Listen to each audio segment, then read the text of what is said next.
Hey there, drone fans. Rick here again from Drone Valley. In today's clip, I'd like to do an unboxing and brief overview of the brand spanking new DJI Osmo Pocket. This thing is so new that it's not even on the market yet, but I was able to get my hands on one early, and I wanted to take some time and explain exactly what the product's about and maybe what the features mean and why it's an important product that you may want to add to your video arsenal. Now, as many of you know, I was lucky enough to be invited to the DJI launch event a couple of weeks back for this product, and it was an incredibly cool event. They spent a lot of time talking about the product, how they developed it, where it came from, why it's important. They showed a bunch of footage that they'd shot with the device, a bunch of beautiful pictures as well, and then about an hour into the presentation, we all broke up and they handed out demo units of this product that we could actually walk around the floor and shoot some video footage of our own and take some pictures, walk through the menus, and understand what an incredibly cool device this is. Now, I'm going to break this review in probably 3 or 4 parts because otherwise it'll be an hour and a half. So in this particular installment, you're going to get an unboxing of the product and a brief overview of the features and some of the specifications and why they're important. But I promise you, I'll follow up with other clips that'll talk about the product menu, the menus you're going to use to flip through it if you're using the product. I'll talk about the Mimo app. I'll do some demonstrations around some of the other cool features so you know exactly what you're getting into. But again, if I put that all into one clip, it'll be a 2-hour clip and you guys will fall asleep for sure in front of your computer. So today's just going to be unboxing, the specifications conversation, and a brief overview. Now, I've had it in my hot little hands for the last couple of weeks. I'm not going to say how I made that happen, but I called in a couple of favors, a couple of secret handshakes, and lo and behold, I have a product. So I want to get you guys all the information you need to understand, again, exactly what this product provides, why it's different than some of the other solutions that are on the market, and maybe why it makes sense for you to pick one of these up and have some fun with it. So stay tuned and I'll get into the unboxing next. When your Osmo Pocket arrives and you tear open the package, inside you'll find the Osmo Pocket, a carrying case, a lanyard for the carrying case, a charging cable for the Osmo Pocket, a universal port adapter for Android devices, it's a USB-C, and a universal port adapter for Apple devices, which is a Lightning connection. And you'll find 2 instruction manuals, a quick start guide, and a safety guide. Now I'll cover some of the basic specifications and explain why they help to separate this incredible Osmo Pocket from a lot of other imaging solutions on the market today. The first thing you're going to notice when you pull this little guy out of its case is just how incredibly small and light this thing is. When they handed this to me for the first time at the show, I actually gasped. I was actually speechless for a couple of seconds and they were saying, "Rick, what do you think? What do you think?" I couldn't talk. I was just so impressed with how well built this thing is, how small it is, just how sophisticated the build is on this. They've got a really nice finish on the back that doesn't show fingerprints. It's a grippy surface, so you're not going to drop it a lot. They've got a rubberized surface on the front, and I'm around a lot of high-tech gear, so for me to be that impressed with a new product like this is really saying something. But the unit itself weighs about 4 ounces, which is really light. It's about the same size as the average candy bar. So what that means for me as a consumer is that I'm never going to think about, should I bring this along with me? Where a lot of times where I'm traveling for work or business or I'm going to a game, I'm taking my DSLR with me, I've got to think about it like, well, am I going to bring that? Is it really worth dragging that thing along and all the weight and the worry and the batteries and everything else with it? I'm never going to think about it with this product because it's so small that once I charge it and drop it in my pocket, I almost forget I have it along with me. So very, very good job. The other thing I'll talk about with the build quality, which again is something I always look at with a new product, you have to remember it's a generation 1 product, which means they've never built anything like this before. They have no framework to move to the next generation based on that original design. This is the first generation of this product. This build quality is astounding. It's absolutely astounding. It looks like a finely made watch out of Switzerland or something from one of the higher end phone manufacturers that have had decades to put a phone together. This thing is absolutely insanely cool. Now, just to compare it, this is today's Osmo for me. This was yesterday's Osmo for me.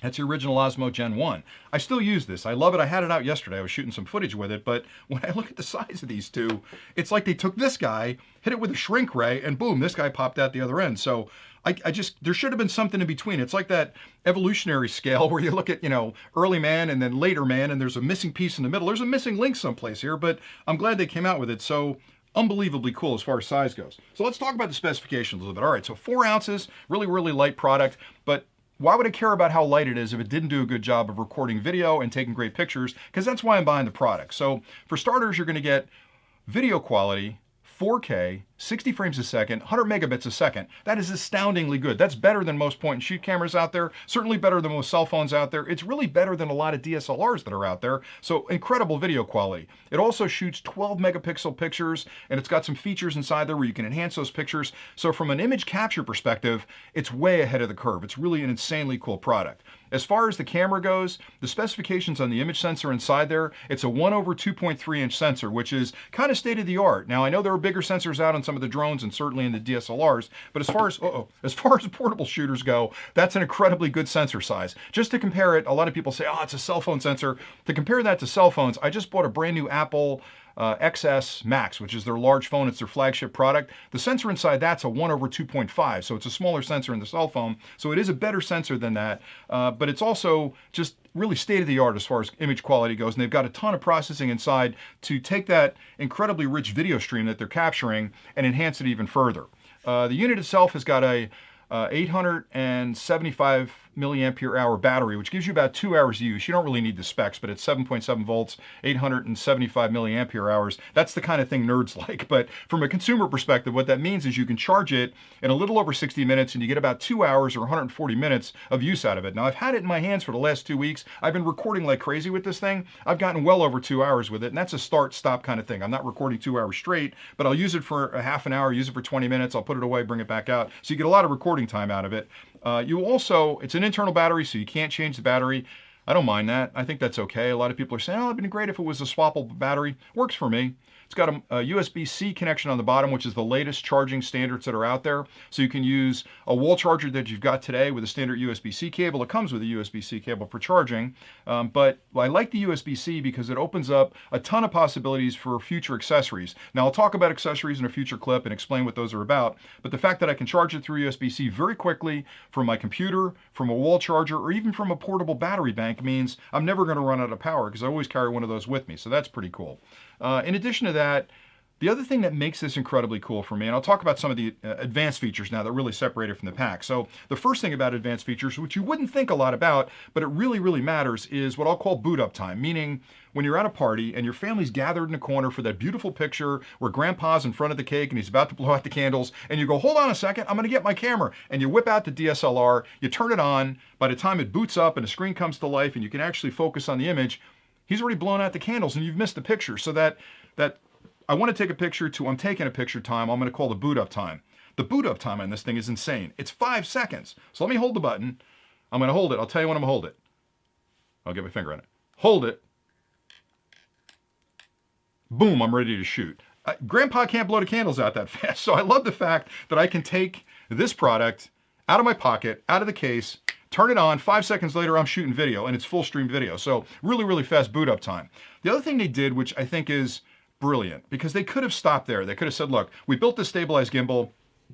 We think it's the best on the market. You can take incredibly cool stabilized pictures with it and wonderful photos with it. And you're kind of in manual mode. They didn't stop there. What they did was say, we've got a lot of artificial intelligence, a lot of really smart features, autonomous features that we built into our drones and other technology. Why don't we take some of that and build it into this Osmo Pocket? So they took 4 different shooting modes that are built into this Osmo Pocket that make it a much richer experience for you when you're shooting your videos out there. So the first one I'll talk about is active track. Now, if you've flown a drone before, you know what active track is. It's the ability of the drone through the camera to see an object, a person typically, or a dog or a horse or whatever, but something it wants to focus on. And as that thing moves, the drone keeps it in frame. Maybe it's flying around and keeping it in frame, but it's keeping it in the frame.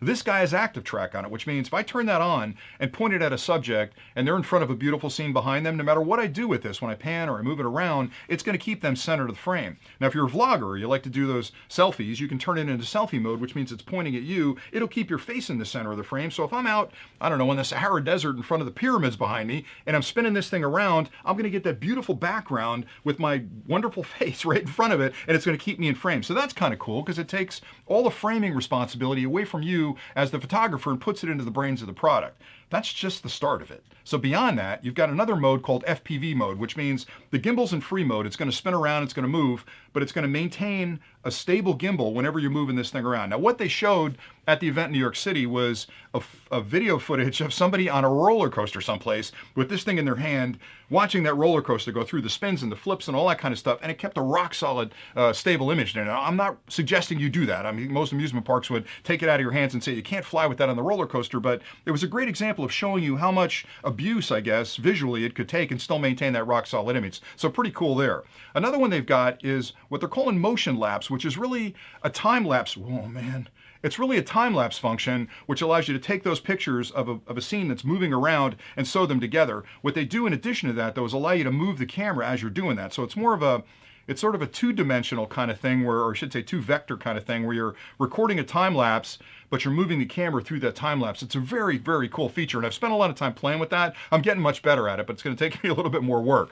And then the last thing they've got built into it, from an intelligence perspective, has to do when you hook up your phone. Now, I didn't talk about that, but there's a universal port on the front. There's a cover on it that comes with it, and they include two connectors. They've got one for the iPhone products, the Lightning, and they've got a USB-C. And basically what you do, I've got an iPhone, so I'll slide on the iPhone connector, is that this universal port initially is used for connecting your phone or your tablet up to it. Now, I did test it with a tablet. The challenge with the tablet is that it extends up past the head, so this is going to bang up against the tablet. But most of the smartphones that are out there, actually all of them, will connect up just fine. So basically what you do is connect this up, pop it into your phone, and you boot up the MIMO app, M-I-M-O app, which is going to be released the day this thing is starting to ship. I have a copy of it, so I've been testing it, but it allows you now to use the phone as a viewfinder and actually access a lot of those advanced settings inside the software to make adjustments to the quality of the video and all kinds of other cool adjustments. And they're including this night shot mode, which allows you to adjust downward to increase the, I guess, the range of images you can capture. So the darker darks and the lighter lights to sort of balance that out and get some incredibly cool night shots on it.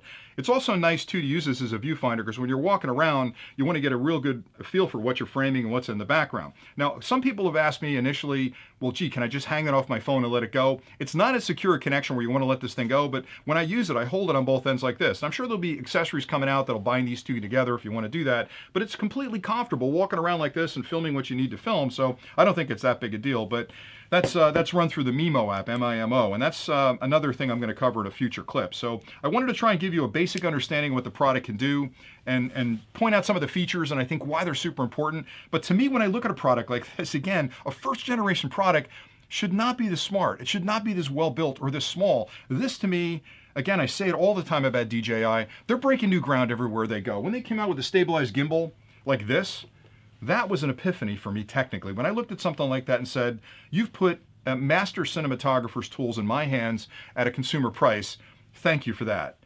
To move from this to this should have been a 5 or 10 year journey. It wasn't, it was a couple of years. So this thing from a technical perspective for me as an engineer is insanely cool, just insanely cool. And the functionality is there. And I've used this for the last couple of weeks.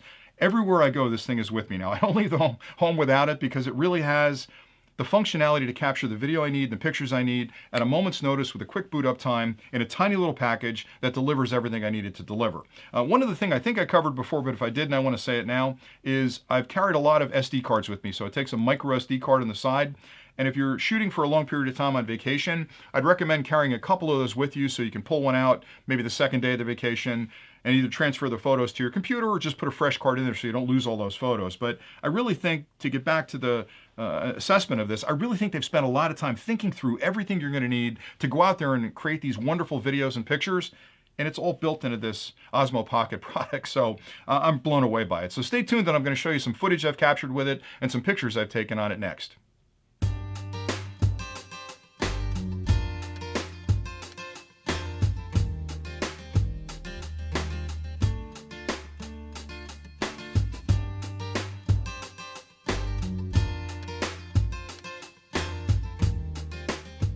So we'll take a walk down to the dock here.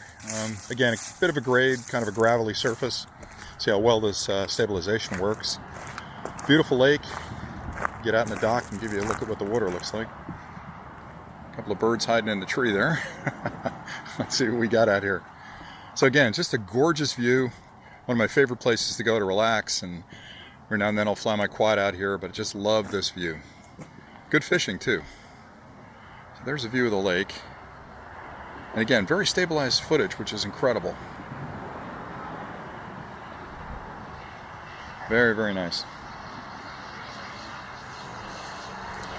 So you can check the audio on this too to make sure that I've got good audio.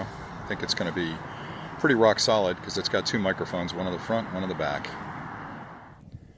One of the challenges that a lot of the cameras have is a limited dynamic range, which means they're great if you're shooting a well-lit scene, but if you get into the woods like I am now, where I've got dark shadows off to either side and a very bright lake behind it, they really can't handle that compromise well. So I'm going to walk down this path, which is kind of bumpy, so we'll see how well the stabilization handles it, but I'm really looking to see how the shadows and the bright spots equalize as I'm coming through this dark scene out into the bright lake.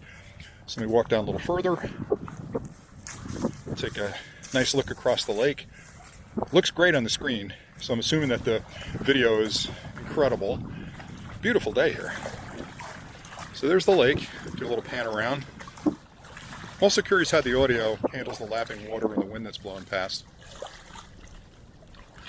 Alright, so that's a pretty good test of dynamic range to give you a feel for how well the Osmo Pocket handles those kind of challenging filming conditions. I hope those examples were helpful in showing you just how amazing this Osmo Pocket can be in capturing 4K ultra high definition video at 60 frames a second and taking beautiful 12 megapixel photos on the go. Now, if that's all this guy did, I would still be in love with it. Just based on the engineering and the amount of technology they packed into this tiny little case that really is no larger than a candy bar, and the fact that it looks like it came straight out of a James Bond movie had the nerd in me reaching for my credit card the minute I saw it.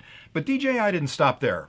They must have thought this through and said, you know, if we're going to release a camera that people are going to use on the run, we've got to have image stabilization built in. Now, the easy route would have been to go with electronic image stabilization. It's simple, it's something you can do, it's pretty well known, but there are challenges with that. It never does as good a job as having some kind of stabilized mechanical gimbal because it's got to make compromises in the video.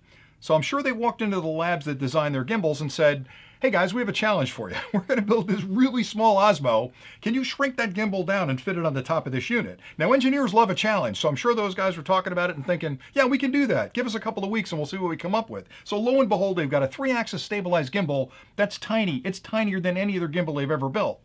And again, they didn't stop there. Now they looked at it and said, all right, we built the stabilized gimbal, we've got rock solid video, it's buttery smooth and everything is working great, and we love the video quality that's there, you've got a nice big sensor inside there, but gee, couldn't we add some intelligence to it? Couldn't we take some of the technology, the autonomy that we built into our quads, take that software and port it over to this new Osmo Pocket? And that's what they did. So they built in hyperlapse, they built in active track, they've got all kinds of, panoramic shots you can do on there. It's just an incredibly cool device. So when I look at something like this, I look at the electronics industry and I'm always looking for something that's a disruptor in the space. A lot of times you see clone devices coming out that are really sort of similar to other devices that have been released with maybe a tiny change to it, and everybody makes a big deal out of it. This is a unicorn, and what I mean by that is there are no other devices on the market that come close to this. There are other action cameras that do stabilized gimbal through electronic image stabilization. There are tiny little cameras that don't have image stabilization on them, but nobody has built something this small with a stabilized gimbal, with the level of intelligence and autonomy that DJI has built into it. And I know we get accused of being a fanboy for DJI all the time because I love their product so much, but it's stuff like this that gets me fired up. When I look at this from an engineering perspective and think, I don't know where this came from. This doesn't look like anything else they've ever built up to this point. And to make that point again, here was their first generation. So how do you go from this to this in one generation? It doesn't make any sense to me. So I love this device. I promise you, I'm going to spend a lot more time with it. I've got 3 other clips started already that talk about the software that runs on the device. I've got another one showing you the Mimo app. I've got one I'm working on for the accessories. I'm going to do a comparison between this and the Hero 7. Even though they're not the similar device, I want to put them side by side and show you what the image quality looks like, the stabilization, all the other cool things you're going to care about. But for me, as this introductory clip goes, I can't get my head around this thing. I'm telling you, from an engineer's perspective, this thing is unbelievably cool and something that really shouldn't exist at this point. So that's all I had for today. If you guys have any questions about what I talked about, you can tell I'm really jazzed about it. I love it an awful lot. But if you have questions, drop them in the comments below and I'll get back to you as quickly as I can. If you haven't subscribed to the channel yet, please hit that subscribe button down there and join the family, because I'm telling you, I got so many clips I'm working on right now. You're going to have a lot of fun watching the stuff we're coming out with. And again, if you're considering a portable camera and you want to get some kind of stabilized footage out there in the field, finding something like this that slides in your pocket, it's a no-brainer. And the price is right. They're available now. They're shipping on, I think, December 15th, so we're pretty close to that release date. And again, thanks an awful lot for watching. I love putting these kind of clips together. I'm thrilled that I got one of these early to actually test it for you guys, and I'm hoping I'm doing it justice by explaining all the cool technologies built in. So again, if you have any questions, drop them below. I'll get back to you as quick as I can. Until next time, happy flying.